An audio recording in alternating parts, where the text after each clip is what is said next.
আসসালামু আলাইকুম। প্রিয় দর্শক, অন্য মঞ্চে আলোচনায় আপনাদের সকলকে আমন্ত্রণ। কোন বনেগা ক্রোড়পতি এরকম একটা খুব জনপ্রিয় সিরিজ, যারা আমাদের মতো প্রায় বুড়ো হয়ে যাচ্ছেন, হাফ বুড়ো, তাদের মনে আছে আমাদের অমিতাভ বচ্চন ভারতে করতেন, বাংলাদেশে আমরা খুব আকুল ভাবে দেখতাম। এটা আসলে কে মিলিয়নিয়ার হবে এরকম একটা বিদেশি সিরিজের ভারতীয় সংস্করণ। কোন বনেগা ক্রোড়পতি, প্রতিদিন আমরা ভাবতাম যে কে হবে, তো বাংলাদেশে এখন শুরু হয়েছে কোন বনেগা রাষ্ট্রপতি। চাপে চুপ্পু সাহেব সেই চাপ সহ্য করতে না পেরে প্রায় অজ্ঞান হয়ে যাচ্ছিলেন, এবং সেই কারণে স্বাস্থ্যগত কারণ দেখিয়ে তিনি পদত্যাগ করে গুলশানে ফিরত গিয়েছেন। কিন্তু রাষ্ট্রপতি চেয়ারটা খালি পড়ে আছে, এবং এখনকার আমাদের টেনশন হচ্ছে কে হবে রাষ্ট্রপতি।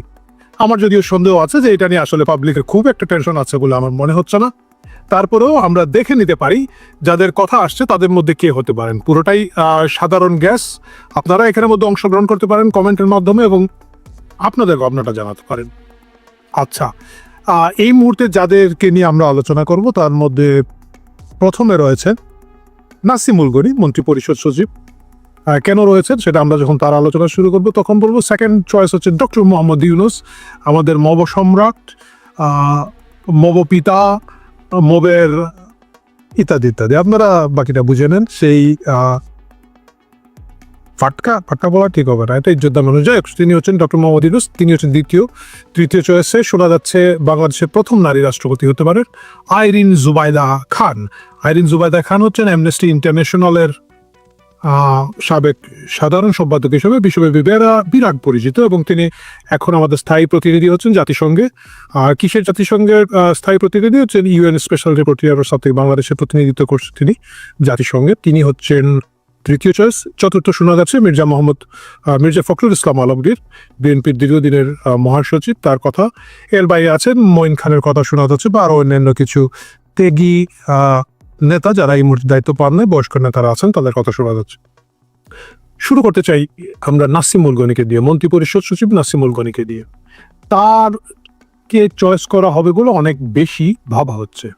কেন ভাবা হচ্ছে সেটার একটা প্রেক্ষাপট আছে। প্রেক্ষাপটটা হচ্ছে শাহাবুদ্দিন চুপ্পু যে রাষ্ট্রপতির পদ থেকে পদত্যাগ করতে পারেন, এইটা প্রথমে সামাজিক যোগাযোগ মাধ্যমে যিনি লিক করেন তিনি হচ্ছেন প্রখ্যাত সাংবাদিক যিনি আল জাজিরার সাথে কাজ করেন, জুলকারনাইন সায়েরকে তার বন্ধুরা, তার সাবেক বন্ধুরাই বলা যেতে পারে, আদর করে কচু ক্ষেতের সাংবাদিক বলেন। কচু ক্ষেতের সাংবাদিক বলার পিছনে এটা কোনো কারণ না যে ওনার বাসা কচু ক্ষেতে বা কচু ক্ষেত এলাকায়, বা তিনি কচু কাটেন বা এরকম কিছু না। যারা বিশেষ করে ঢাকা মহানগরের এলাকাগুলো নিয়ে পরিচিত না, আমার যারা দর্শক ঢাকার বাইরে, তাদেরকে একটু বুঝিয়ে বলি। কচুক্ষেত হচ্ছে ঢাকা ক্যান্টনমেন্টের একটা এলাকা, এবং সেখানে ডিজিএফআই এর দপ্তর আছে।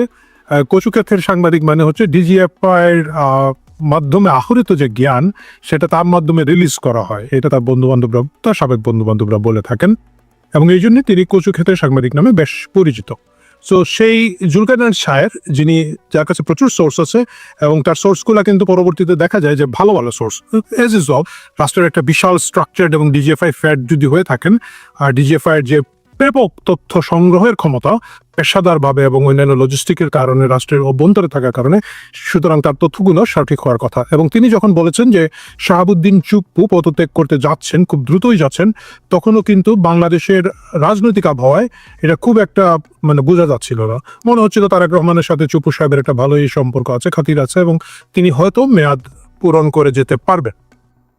তো দেখা গেল যে সেটা হলো, এবং কিন্তু দেখা গেল যে উনি হঠাৎ অসুস্থ হয়ে গেলেন এবং এত তাড়াহুড়া করে পদত্যাগ করা শুরু করলেন, এবং ওইখানেই বলা হয়েছে যে নাসিমুল গনিকে বিএনপি পরবর্তী রাষ্ট্রপতি হিসেবে ভাবছে। সুতরাং খবরের প্রথম অংশ যেহেতু ইতিমধ্যে সত্য প্রমাণিত হয়েছে, এই ভিডিওটা যখন রেকর্ড করছি তখন চুপ্পু সাহেব অলরেডি তার গুলশানের বাসভবনে চলে গিয়েছেন।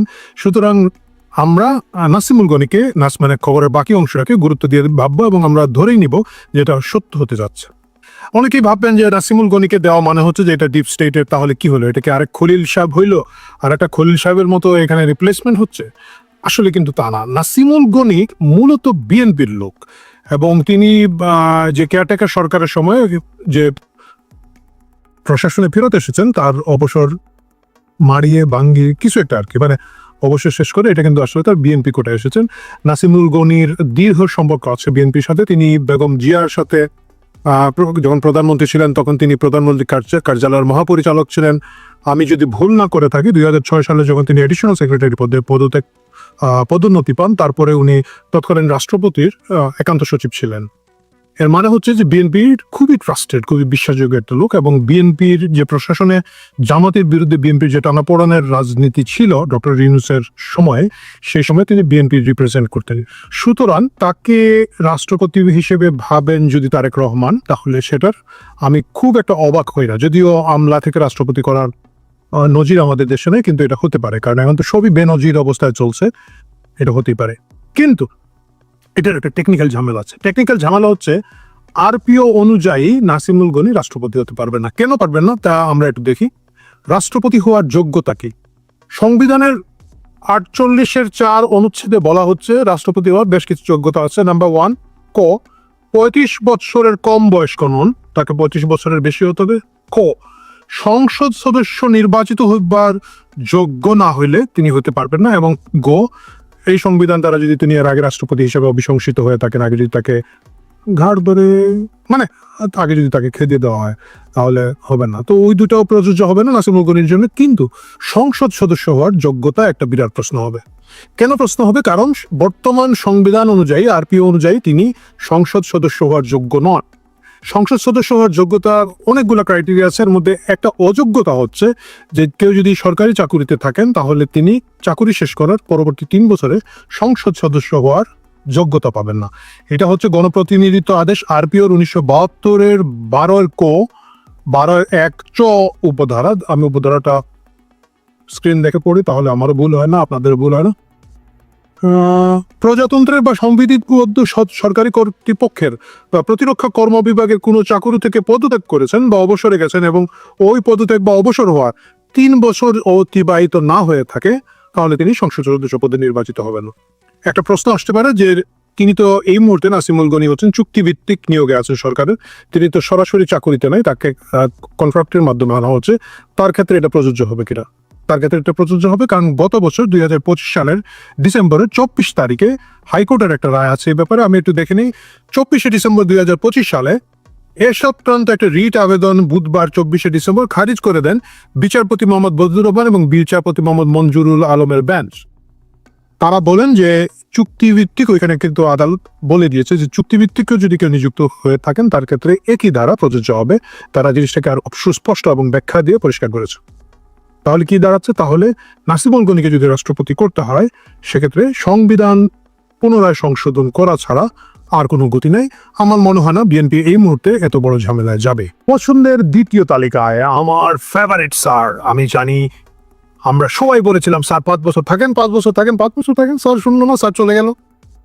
ডক্টর মোহাম্মদ ইউনূস।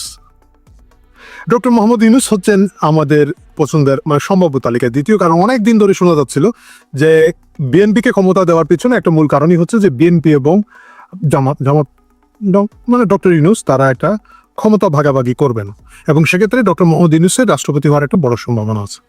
এই সম্ভাবনাটাকে আমি এখনো উড়িয়ে দিচ্ছি না, কিন্তু আমার কাছে মনে হয় যে এটা খুব সহজ হবে না। নাম্বার 1, ডক্টর মোহাম্মদ ইউনূস সরাসরি জামাত অফ এনসিপি প্যাট্রোনাইজ একটা লোক, যিনি আমরা যদি বলি যে জামাত কেন্দ্রিক যে তথাকথিত উপদেষ্টা যারা ছিলেন, আদিলুর রহমান ছিল, কি যেন এটা 26 লক্ষ ভারতীয় জমদূত আসিফ নজরুল স্যার ছিলেন, এবং অন্যান্য যারা ছিল মাহফুজ টাফুজ, এরা হচ্ছে ডক্টর মোহাম্মদ ইউনূস।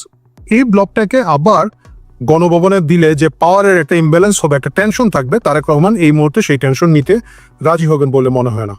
কারণ রাষ্ট্রপতি পদে প্রত্যেকটা দলই চায় খুবই লয়াল একটা লোক, যাকে নিয়ন্ত্রণ করা যাবে, যাকে কন্ট্রোল করা যাবে। এবং এই ক্ষেত্রে বিএনপির ভাগ্য মোটামুটি ভালো। তারা ইয়াজউদ্দিন থেকে শুরু করে অনেক রাষ্ট্রপতিকে পেয়েছিল যারা একেবারে ব্লাইন্ড ভাবে বিএনপি ছিল।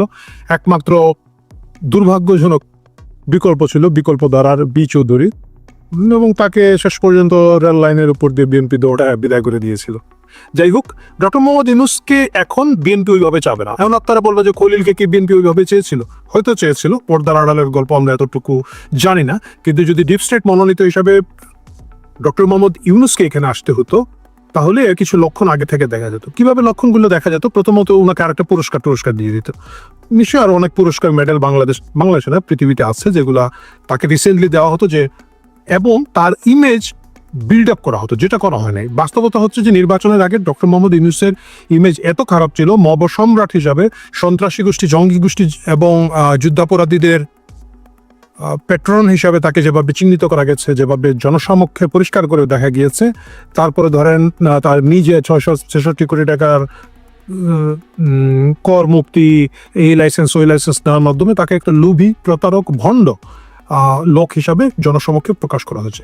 ডিপ স্টেট যা করে থাকে, আপনার বিশ্বে বিভিন্ন দেশে থাকবেন, এই সব নোবেল বিজয়ীদেরকে যখন ক্ষমতায় আনা হয়েছে, they became one time cup, glass, tissue paper, whatever you said, এদেরকে কিন্তু ডিপ স্টেট পরবর্তীতে আর ব্যবহার করা নাই, তাদেরকে কিন্তু রাজনীতিতে খুব দীর্ঘ সময় রাখা হয় নাই।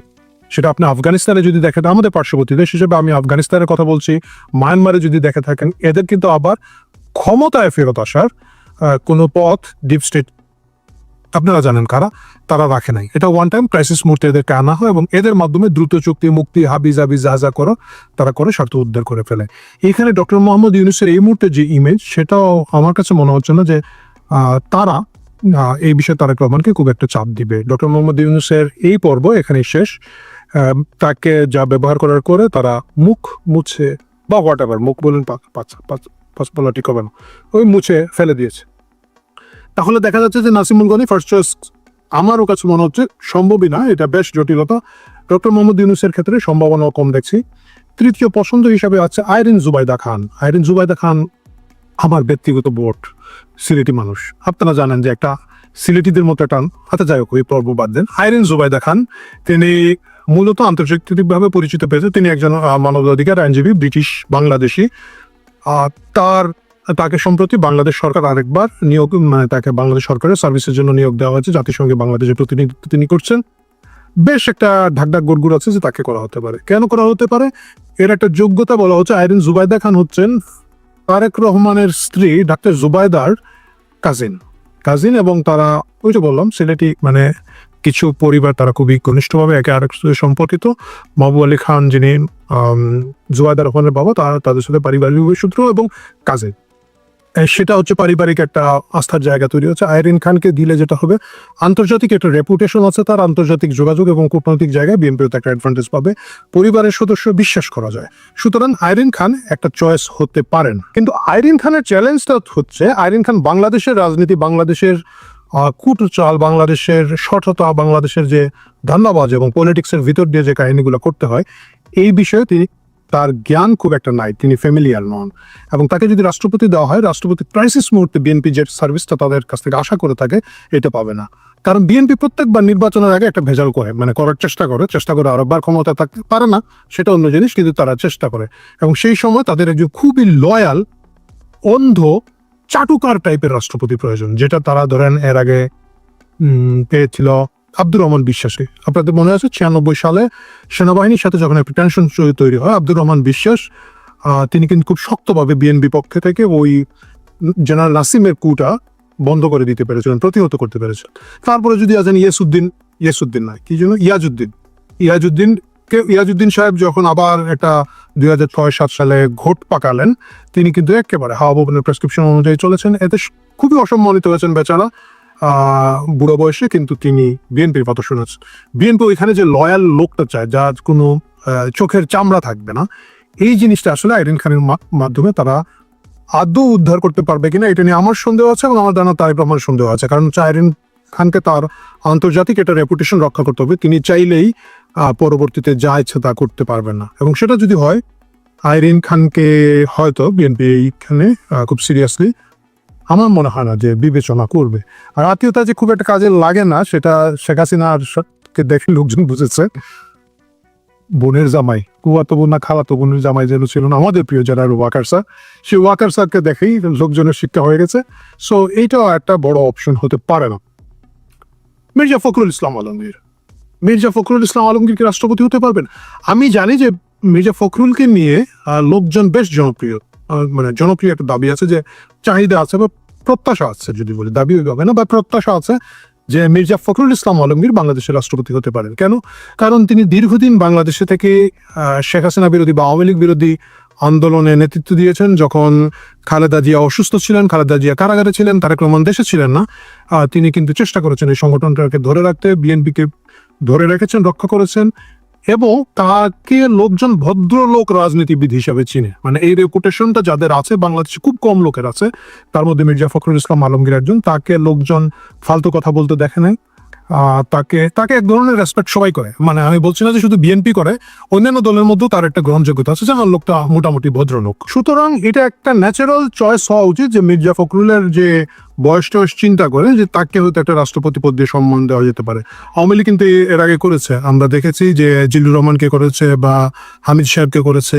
এর পিছনে মূলত এটাই ছিল যে একটা রিটায়ারমেন্টের আগে একটা প্রপার সম্মান দিয়ে দীর্ঘদিনের পার্টি লয়ালিটিকে একটা রিকগনিশন দেওয়া আর কি। আমার কাছে মনে হয় এটা মির্জা ফখরুলের ক্ষেত্রে ঘটবে না। আপনারা যারা রাজনীতির খোঁজ খবর রাখেন তারা জানেন যে মির্জা ফখরুল কিন্তু সরাসরি মহাসচিব হতে পারে না। দীর্ঘদিন তাকে ভারপ্রাপ্ত মহাসচিব রাখা হয়েছিল বছরের পর বছর। ইভেন আমরা লেখালেখি করেছি তখন, বছরের পর বছর তাকে ভারপ্রাপ্ত মহাসচিব রাখা হয়েছিল।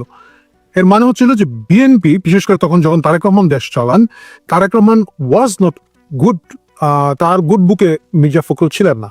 কারণ তখন কিন্তু আসলে ওইভাবে বিএনপিতে মহাসচিব করার মতো আরো কোনো লোকজন ছিল না। বিরোধী দলে আছে স্ট্রাগল, ফাইট, মামলা, হামলা, বিভিন্ন ধরনের চ্যালেঞ্জের মোকাবেলায় কিন্তু মির্জা ফখরুলকে তারা শেষ পর্যন্ত বাধ্য হয় যখন কয়েক বছর পরে মহাসচিব করেন। কিন্তু তাকে কিন্তু প্রথমেই করা যেত, কারণ তিনি যুগ্ম মহাসচিব থেকে উঠে আসা লোক, তাকে করে নাই। এবং এটা না করার পিছনে মালিক পক্ষের আস্থার অভাব হিসাবে দেখা যায়। সেই আস্থা যে এখনো খুব একটা ফেরত এসেছে, তাকে কিন্তু বর্তমানে মির্জা ফখরুলের যে গুরুত্ব দেখি আমরা, সেটা তাকে বোঝা যাচ্ছে না। বিশেষ করে শিলং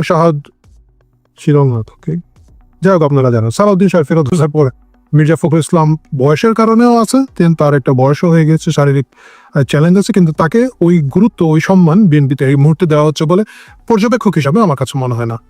তিনি একজন মন্ত্রী এবং তার মন্ত্রণালয়ে একটা প্রতিমন্ত্রী দেওয়া হয়েছে, বিখ্যাত মিরো বাড়ির সেই মির ভাই, যিনি গোটা বগুড়াকে মিরো বাড়ি, সীমান্ত বাড়ি কি যেন বানায় ফেলতেছে 14 গোষ্ঠী 18 গোষ্ঠী লোকজন নিয়ে। সেই শাহে আলমকে বরঞ্চ আমরা অনেক বেশি অ্যাক্টিভ, অনেক বেশি গুরুত্ব দিতে দেখছি আমরা সরকার, এবং মানে ভিজুয়ালি তাকে দেখা যাচ্ছে।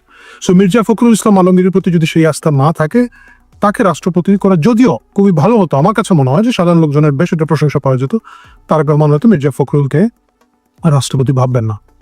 বাকি থাকলেন আমাদের মঈন খান সহ আরো বেশ কিছু নেতৃবৃন্দ আছেন, তাদের মধ্যে থেকে বিচার বিবেচনা করা যেতে পারে। নজরুল ইসলাম খান আমার একজন খুবই পছন্দের রাজনীতিবিদ। নজরুল ইসলাম খান কিন্তু বেশ গুরুত্ব বিএনপিতে আছে, যদিও তিনি নির্বাচন করেন না বা সেখানে নাই, কিন্তু তাকে সম্প্রতিও বিএনপিতে এক ধরনের ভাবগাম্ভীর্যপূর্ণ সম্মান দিতে আমরা দেখেছি, বিশেষ করে খালেদা জিয়ার জানাজার সময় বা ওই টাইমে নির্বাচনকালীন সময় তাকে বিএনপি সামনে এনেছে। সুতরাং পলিটিশিয়ানদের মধ্যে থেকে দিলে আমার কাছে মনে হচ্ছে যে নজরুল ইসলাম খান হয়তো বিএনপির একটা ভালো চিন্তা ভাবনার মধ্যে আছে এবং তার একটা সম্ভাবনা আছে। এর বাইরে সাধারণত দেখা যায় যে বিভিন্ন বিশ্ববিদ্যালয়ের শিক্ষক অথবা সাবেক বিচারপতি, এদেরকে রাষ্ট্রপতি করা হয়, বিভিন্ন সময় করা হচ্ছে। এর কারণ হচ্ছে এরা হচ্ছে অনেকটা ঢোড়া সাপের মতো, করিনাকো ফুসফাস মারিনাকো ডুসটাস, সেই সাপ জানতো গোটা দুই লাগবে না, গোটা এক লাগবে। তারেক রহমান হয়তো সেই রকম কারোর মানে খোঁজে আছেন। সেটা আর একটা চমৎকার কি বলে সারপ্রাইজ হতে পারে আমাদের জন্য। যে সারপ্রাইজ হোক, আমরা আশা করবো অন্ততপক্ষে এস আলমের কোন স্টাফকে আরেকবার দিয়ে দেশকে ওই রকম হাসিটাটার মধ্যে না ফেলা হবে। কিন্তু বলা যায় না, এস আলমই রাষ্ট্র চালায়, এস আলমরা রাষ্ট্র চালায়। সুতরাং সেটা দেখার অপেক্ষা আছে। কিন্তু আমরা এখন পর্যন্ত যে আলোচনা করলাম, যারা রাষ্ট্রপতি পদে আলোচনা আছেন তাদের কারোই খুব একটা সম্ভাবনা রাষ্ট্রপতি হিসেবে আমি দেখছি না। প্রিয় দর্শক, আপনারা কি ভাবছেন, কি মনে করছেন, সেটা যদি কমেন্টের বক্সে জানান, আমরা রাষ্ট্রপতি নির্বাচিত হওয়ার পরে মিলিয়ে দেখতে পারি। আসসালামু আলাইকুম রহমতুল্লাহি ওয়া বারাকাতুহু। সম্মানিত দর্শক, জামাত এবং বিএনপির মধ্যে যে কাদা ছোড়াছুড়ি শুরু হয়েছে, এটি যে কোনো সভ্যতা, যে কোনো ভব্যতা, যে কোনো সৌজন্যতার যে সীমা, সে সীমা অতিক্রম করে ফেলেছে। আপনারা জানেন যে যখন কোনো একটি পক্ষ, সেই পক্ষের মধ্যে দ্বন্দ্ব এবং সংঘাত শুরু হয়, তার প্রাথমিক যে পর্যায়, সে পর্যায় হলো মৌখিক লড়াই, বাকবিতণ্ডা, একে অপরকে ছোট করা, হেয় করা, গালাগাল দেওয়া, ঝগড়াঝাটি করা। এবং এগুলো যখন হয় তখন সাধারণত দুটো পক্ষ যখন মোটামুটি স্বাভাবিক থাকে, সামঞ্জস্যপূর্ণ থাকে, তখন সেখানে ঝগড়াঝাটি হয়। কিন্তু বিএনপি এবং জামাতের মধ্যে যে মনস্তাত্ত্বিক অবস্থা, সেই মনস্তাত্ত্বিক অবস্থায় তারা কেউ কাউকে নিজেদের সমকক্ষ ভাবেন না। বিএনপি তার বিপুল সংখ্যাগরিষ্ঠতা, তার জনপ্রিয়তা এবং দলের যে বিশালত্ব, এর পাশাপাশি অতীতে তারা বিভিন্ন সময় জামাতকে যে সাহায্য করেছে, সহযোগিতা করেছে, এটাকে তারা মনে করে এটা তাদের একটা প্রিভিলেজ বা প্রাইমা ফেসি। তো কাজেই যে কোনো সম্পর্ক তৈরি করার আগে রায় বাহাদুর, খান বাহাদুর, চৌধুরী বংশের লোকজন যখন অপেক্ষাকৃত সেই রাম শাম যদু মধুর সঙ্গে সম্পর্ক করে, তখন বারবার স্মরণ করিয়ে দেয়, এটা কিন্তু চৌধুরী বংশের ছেলে বা তালুকদার বংশের মেয়ে, ইত্যাদি ইত্যাদি বিষয়। তদ্রূপ জামাত এবং বিএনপির সঙ্গে যে কোনো সম্পর্কের আগেই সবাই, বিএনপির যারা লোকজন, তারা স্মরণ করে দেওয়ার চেষ্টা করেন যে আমরা না হলে তোমরা টিকতে পারতে না, আমরা না হলে তোমাদের এক্সিস্টেন্স থাকতো না, সার্ভাইভ করতে পারতে না। এই মনস্তাত্ত্বিক অবস্থা বিএনপির মধ্যে রয়েছে। আর অন্যদিকে জামাত যেটা মনে করে যে যখন বিএনপি ঐতিহাসিক সমস্যায় পড়েছিল, যখন তাদের সাথে কেউ ছিল না, তখন সমস্ত লজিস্টিক সাপোর্ট নিয়ে তারা বিএনপির সঙ্গে দাঁড়িয়েছিল। কিন্তু বিএনপি সবসময় তাদের মধ্যে একটা দাদাগিরি, ভারত যেভাবে বাংলাদেশের সঙ্গে দাদাগিরি দেখায়, বিএনপির যারা নেতৃবৃন্দ রয়েছেন তারা যে যার অবস্থানে থেকে সময় এবং সুযোগ পেলে জামাতের লোকের সঙ্গে তারা দাদাগিরি দেখিয়েছে। সেটা জিয়াউর রহমানের জমানাতে দেখানো হয়েছে, সাত্তার সাহেবের জমানাতে দেখানো হয়েছে, আর 91 থেকে আজ অবধি ক্রমাগতভাবে তারা এই দাদাগিরি দেখিয়ে চলছে। এই অবস্থা হয় না। আমরা যেখানে আমাদের জীবন যৌবন সব কিছু সমর্পণ করি, আমরা বিশ্বাস করি, কিন্তু তারা বিজয় লাভ করার পরে, সরকার গঠন করার পরে আমাদের অবস্থাটা ভুলে যায় এবং আমাদেরকে টিস্যু পেপারের মতো ছুঁড়ে দিতে চায়, অথবা নিতান্ত পা চাটা দালাল ফড়িয়াদেরকে যেভাবে রাজনীতিতে পুনর্বাসন করা হয়, আমাদেরকে ঠিক ওইভাবেই তারা ট্রিট করে। ফলে এভাবে হয় না। আমাদের উচিত নিজের পায়ে দাঁড়ানো এবং নিজেরা যাতে সরকার গঠন করতে পারে সেভাবে চেষ্টা করে, এবং সেই চেষ্টাটি সেই 2014 সন থেকেই জামাত ক্রমাগতভাবে করে আসছে। এখন এই যে জামাতের যে চেষ্টা 2014 থেকে 2024 অবধি, কারোর সাথে সংঘাতে না গিয়ে, কারোর সাথে সম্পর্ক নষ্ট না করে, বরং সবার সঙ্গে তলে তলে সম্পর্ক করে 1, 2, 3, 4 একটা প্রক্সি সংগঠন দাঁড় করিয়ে, plan A, plan B, C, এরকম 3 থেকে 4টি প্ল্যান নিয়ে, এরপরে যতটা সম্ভব অর্থনৈতিকভাবে, সাংগঠনিকভাবে নিজেদেরকে বিস্তৃত করার যত চেষ্টা গত 10 বছরে জামাত করেছে, তার একটা বাস্তব রূপ আমরা দেখতে পেয়েছি এই 2024 সনে।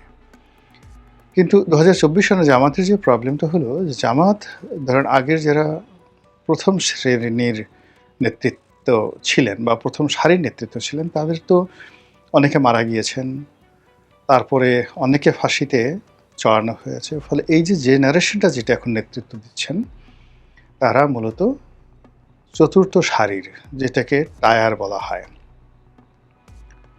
স্তর বলা হয়, সেই চতুর্থ স্তরের নেতৃবৃন্দ। এখন চতুর্থ স্তরের নেতৃবৃন্দ তারা এখন শীর্ষ নেতা রূপে দায়িত্ব পালন করছেন। আর দ্বিতীয়ত, যখন একেবারে ফার্স্ট টায়ারের গোলাম আজম সাহেবদের মতো মানুষ, মতিউর রহমান নিজামী সাহেবের মতো মানুষ যে জামাতের নেতৃত্ব দিতেন, সেই জামাতের তুলনায় এখনকার জামাতের বিস্তৃতি অ্যাটলিস্ট 5 গুণ।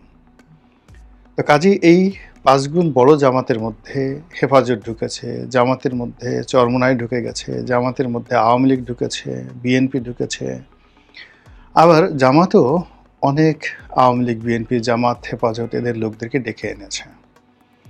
এর বাইরে টাউট ঢুকেছে, বাটপাট ঢুকেছে, সব মিলিয়ে মানে একটা লোক যখন ক্ষমতাধর থাকে, সেখানে ক্ষমতার যে লোভ এবং লালসা, এই লোভ লালসা চরিতার্থ করার জন্য যারা যারা গতানুগতিক রাজনীতি করবে, তারা জামাতের রাজনীতিও করবে। ফলে কি হলো, এই 2 বছরের মধ্যে আমরা জামাতের মধ্যে অনেক বেয়াদব দেখতে পাচ্ছি, যারা প্রতিটা মুহূর্তে নিউসেন্স ক্রিয়েট করছে। জামাতের যে ভাবমূর্তি, সেই ভাবমূর্তিগুলো নষ্ট করে ফেলেছে। ২ নম্বর হলো জামাত কৌশলগত কারণে যাদেরকে হাতিয়ার হিসেবে ব্যবহার করেছে। আপনারা তো বুঝেন যে ধরুন আমার একটা হাত আছে, হাতের হাতিয়ার হলো আমি হাতে একটা কুঠার নিলাম, বন্দুক নিলাম, লাঠি নিলাম। তো জামাত এইভাবে তার প্রতিপক্ষকে দমন করার জন্য, কনভিন্স করার জন্য অনেক কিছু হাতিয়ার হিসেবে ব্যবহার করেছে। এটা ধরুন টাকা, পয়সা, প্রযুক্তি, বটবাহিনী, ইল্লু, পিঙ্কু, ধুঙ্কু, চুঙ্কু, এরকম অনেক লোককে টাকা দিয়েছে আর এদেরকে ব্যবহার করেছে প্রতিপক্ষকে উত্তেজিত করার জন্য।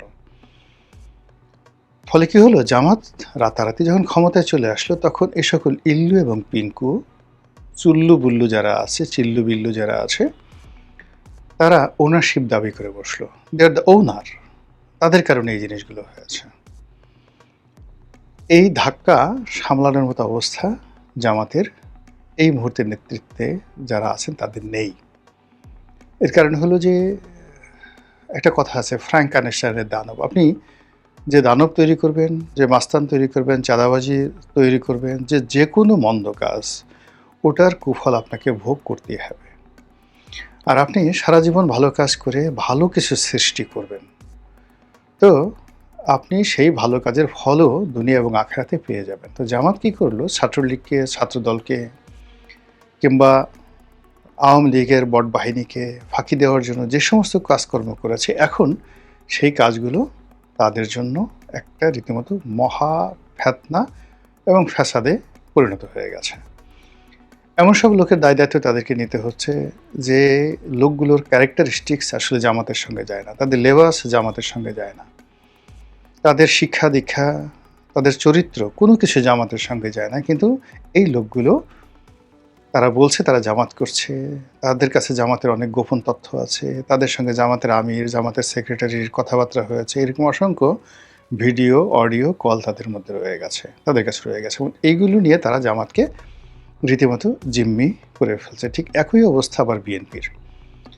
বিএনপির যে সমস্যাটা হলো, মানে যে লোক জামাতের গুপ্ত কিংবা জামাতের ভাড়া করা হাতিয়ার যারা আছে, তারা কৌশলের পার্ট হিসেবে বিএনপির সাথে যোগাযোগ করেছে এবং বিএনপির অনেক লোকের অনেক ব্যক্তিগত কথা, তারপরে অনেক ব্যক্তিগত ভিডিও, তথ্য উপাত্য তাদের কাছে রয়েছে। এখন এই লোকগুলো জাস্ট লাইক কি বলবো, বর্গীদের মতো, ডাকাতের মতো, শয়তানের মতো এই দুটো দলকে জিম্মি করছে এবং একজনের কথা আরেকজনের কাছে বলে দিচ্ছে। এবং এই দুটো দলের মধ্যে সম্পর্কটা এখন এমন একটা পর্যায়ে চলে আসছে, এটি এখন আর বাকযুদ্ধের মধ্যে থাকছে না, এটি রীতিমতো সংঘাতের পর্যায়ে চলে গেছে। আপনি লক্ষ্য করবেন যে প্রায় প্রতিদিনই কিছু কাজকর্ম ঘটছে, কিছু ঘটনা ঘটছে, যেগুলো একই সঙ্গে ক্রিমিনাল অফেন্স, একই সঙ্গে অনৈতিক কর্মকাণ্ড, একই সঙ্গে যাকে বলা হয় যে একটা মানুষের যে অধঃপতন, পচে গলে যাওয়া, ঠিক তার আগে যে অবস্থা তৈরি হয়, এরকম কিছু ঘটনা জামাত এবং বিএনপির নেতাকর্মীদের মধ্যে সারা বাংলাদেশে ঘটে যাচ্ছে।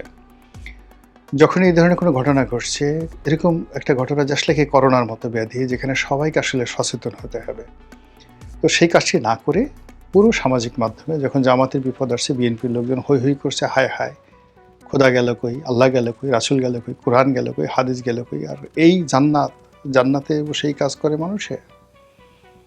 আবার অন্যদিকে যখন বিএনপির লোকজন কোনো কাজকর্ম করছে, তখন সবাই বলছে, আরে দেখো দেখো আমাদের নেতা কি করেছে, আমাদের নেতা তো বড় জোর একটা চুমো দিয়েছে, এ তো ডাইরেক্ট লাগিয়ে দিয়েছে, একদম ডাইরেক্ট লাগিয়ে দিয়েছে, ফাটাফাটি। এখন বিএনপি কি বলবে? বিএনপির লজ্জা আছে, শরম আছে?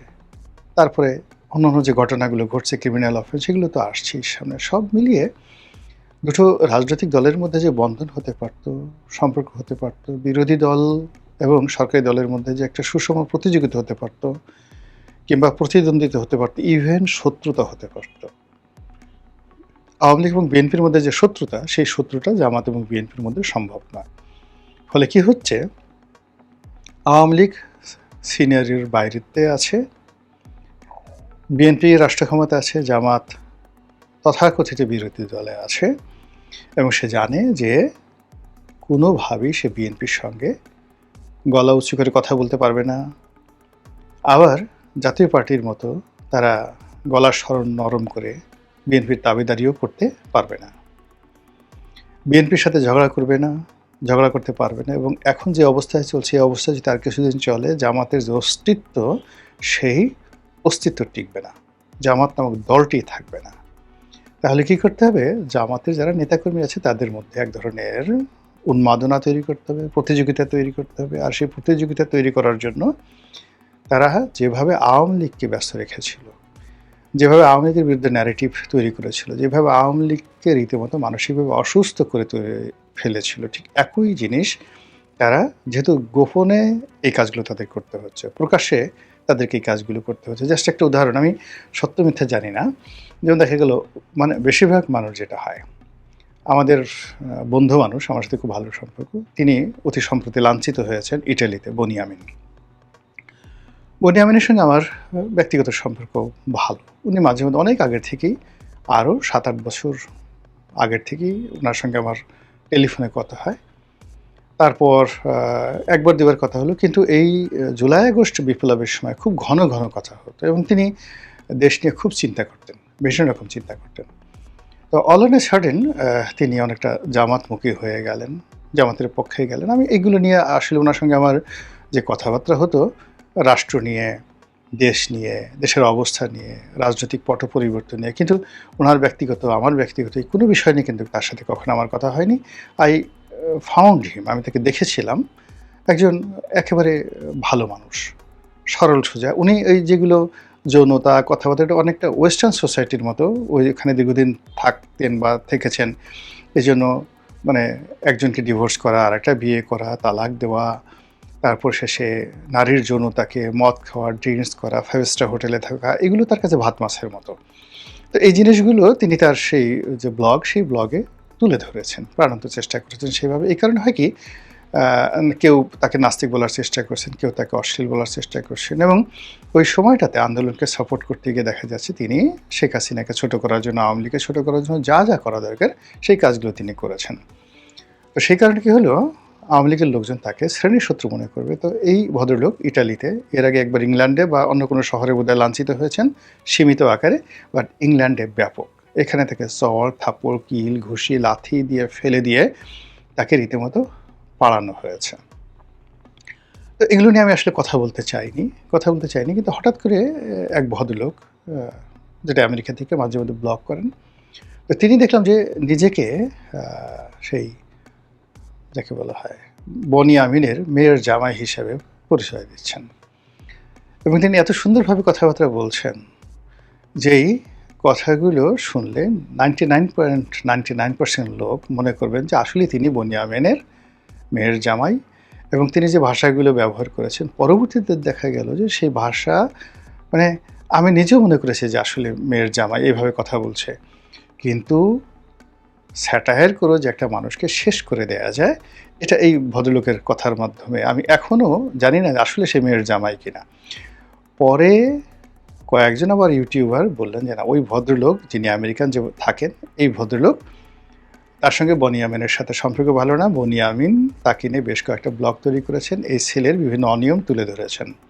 তো ওটারই প্রতিশোধ স্বরূপ তিনি তাকে আব্বা ডাকেন, তার মেয়ের জামাতা হিসাবে নিজেকে পরিচয় দেন। এখন এটা দেখেন, কেউ যদি বলে আমার গোলাম মোল্লা রানীর মেয়ের জামাই, আমার শত্রু, মানে এটা আমার জন্য একটা কতটা মানসিক অস্বস্তি। তো সে বলতেছে যে আমার শ্বশুরকে এইভাবে কুত্তার মতো পিটানো হয়েছে, এইভাবে এই জিনিসগুলো করা হয়েছে বলে কয়ে, মানে বনিয়ামিনকে পিটানো তার ভিডিও, এটার মাধ্যমে যতটা না যাকে বলা হয় প্রচার পেয়েছে, এই ভদ্রলোকের ভিডিওর মাধ্যমে তা সে আরও 1000 গুণ প্রচার পেয়েছে। 2 নম্বর হলো বনিয়ামিনকে ফিজিক্যালি অ্যাসাল্ট করার ফলে তার যতটা না আঘাত লেগেছে, এই ছেলে যে বক্তব্য দিয়েছেন তার ফলে বনিয়ামিনের যে অপমান, কষ্ট, বেদনা আরও অনেক বৃদ্ধি পেয়েছে। এবং এর প্রেক্ষিতে ভদ্রলোক মার খাওয়ার পরেও তিনি আবার আলাদাভাবে বলতে বাধ্য হয়েছেন যে এই ছেলের সঙ্গে তার কোনো রিলেশন নেই, এই ছেলে এই কথাগুলো বলছে মূলত এই কারণে। তো এটা আমি একটা উদাহরণ হিসেবে এই কারণে বললাম যে যখন কোনো একটা মানুষকে আপনি সম্মুখে কথা বলতে পারবেন না, প্রতিযোগিতা করতে পারবেন না, তখন সে দূর জায়গায় থেকে এমনভাবে আপনাকে ওন করবে, এমনভাবে আপনাকে বেইজ্জতি করবে, যে বেইজ্জতি আসলে আপনি অ্যাভয়েড করতে পারবেন না। তো সেক্ষেত্রে জামাতের যারা লোকজন রয়েছেন, তাদেরকে যদি আপনি কথা বলতে না দেন, বা তারা যদি প্রকাশ্য মাঠে কথা বলতে না পারে, তাহলে তারা ঠিক এইরকমভাবে বিএনপিকে ওন করতে গিয়ে বিএনপিকে শ্বশুর বানিয়ে তারপর শেষে যে সকল কথাবার্তা বলবে, যেই কথাগুলো যে আমি বলবো যে আমি বিএনপির একজন নেতা, বিএনপির এই করেছে, আহা এই কাজ কেন হলো, ইত্যাদি ইত্যাদি, আমার প্রাণপ্রিয় দল, কলিজার দলকে এইভাবে এই জিনিস সৃষ্টি করা হলো, এই সমস্ত জাস্ট বাজে কথা, কুত্তার মতো এইভাবে পিটানো হলো। এবং ইদানিং আপনি দেখেন জাস্ট যে ধরনের নোংরামি, দাড়ি টুপি হলো একজন মানুষ, এটা কি এআই নির্মিত না সত্য মিথ্যা কিছু জানি না, বাট মানুষজন বিশ্বাস করছে, বলছে এই লোক জামাতের নেতা, তার সঙ্গে কি যেন মাদক পাওয়া গেছে। আবার একটু পরে বলে যে না এই লোক জামাতের না, এ অমুক উপজেলা আওয়ামী লীগের নেতা। আর একজনকে ধরা হয়েছে, উলঙ্গ করে ছবি দিয়ে পিটানো হচ্ছে, বলা হচ্ছে এটা লোক হলো বিএনপির সভাপতি, জামাতের লোক পিটাচ্ছে। তো এআই, আর্টিফিশিয়াল ইন্টেলিজেন্স এমন একটা পর্যায়ে চলে গেছে যে এখনও পর্যন্ত আমাদের বাংলাদেশে ৯৯% লোক এর দ্বারা বিভ্রান্ত হয়ে যাচ্ছে। আর যারা বিভ্রান্ত না হচ্ছে তারা এর দ্বারা মজা লুটছে। আর মজা লুটতে গিয়ে তাদের যে দৈনন্দিন নর্মাল যে কাজকর্ম রয়েছে, রাজনীতির যে কৃষ্টি এবং কালচার রয়েছে, আর্ট অ্যান্ড কালচার রয়েছে, এই জিনিসগুলো থেকে তারা দূরে সরে যাচ্ছে। ফলে এই যে কাদা ছোড়াছুড়ি, আমি মনে করি রাষ্ট্র চালাচ্ছেন যারা, তাদের বোধ হওয়া উচিত, বুদ্ধি হওয়া উচিত। অনেক সময় অতি অভিনয় মানুষের ভীষণ রকম বিপদ ডেকে নিয়ে আসে। ফলে জামাতের সাথে অভিনয় না করে জামাতকে একটা দায়িত্বশীল, গুরুত্বপূর্ণ, শক্তিশালী বিরোধী দল হিসেবে রাজপথে ঠেলে দেওয়াটাই বিএনপির জন্য নিরাপদ হবে এবং জামাতের অস্তিত্বের জন্য ভালো হবে। আদারওয়াইজ দুটো রাজনৈতিক দলই মারাত্মকভাবে ক্ষতিগ্রস্ত হবে এবং তৃতীয় একটা শক্তি চলে আসবে। মহান আল্লাহ আমাদের সবাইকে হেদায়েত দান করুন এবং হেফাজত করুন। আসসালামু আলাইকুম রহমতুল্লাহি ওয়া বারাকাতুহু।